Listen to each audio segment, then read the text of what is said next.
Oknum pegawai kejaksaan di Maluku terjerat praktik pencalonan CPNS diusulkan dipecat tidak hormat.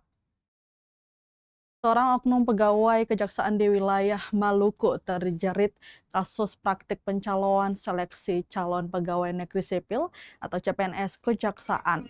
Atas perbuatannya yang bersangkutan diusulkan ke Kejaksaan Agung atau Kejagung untuk diberhentikan tidak dengan hormat. Nama pegawai yang diusulkan tersebut ialah Fredrika Skipper, pegawai tata usaha yang ditempatkan di Kejaksaan Negeri Kepulauan Aru. Kasus ini mencuat setelah Kejaksaan Tinggi atau Kejati Maluku menerima lebih dari 3 laporan terkait dugaan praktik yang dilakukan bersangkutan. Asisten Intelijen Kejaksaan Tinggi Maluku Diki Oktavia bersama dengan Kasih Penerangan Hukum dan Humas Kejati Maluku Ardi mengatakan bahwa laporan yang diterima mengakibatkan kerugian material yang cukup besar. Tercatat kerugian yang dialami mencapai 1 miliar lebih. Kejaksaan Tinggi Maluku telah menindaklanjuti laporan itu hingga berujung pada pengusulan sanksi ke Kejaksaan Agung. Rekomendasi yang disampaikan berupa pemberhentian tidak dengan hormat kepada yang bersangkutan. Hingga Selasa 27 Januari 2026, Kejati Maluku masih menanti tindak lanjut dari Jaksa Agung Muda bidang pengawasan atau Jamwas untuk usulan mereka. Diharapkan Kejaksaan Agung dapat menindaklanjuti usulan tersebut sesuai ketentuan yang berlaku.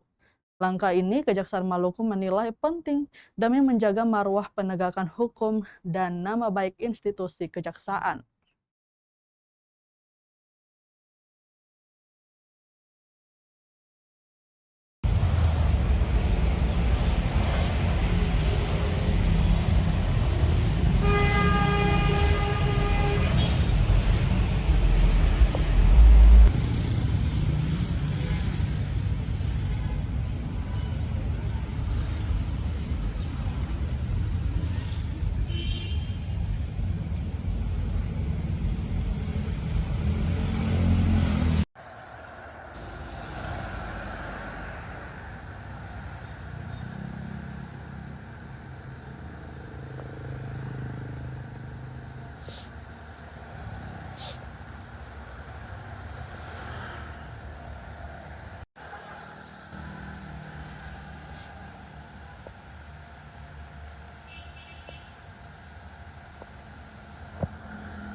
Download Tribun X sekarang, menghadirkan lokal menjadi Indonesia.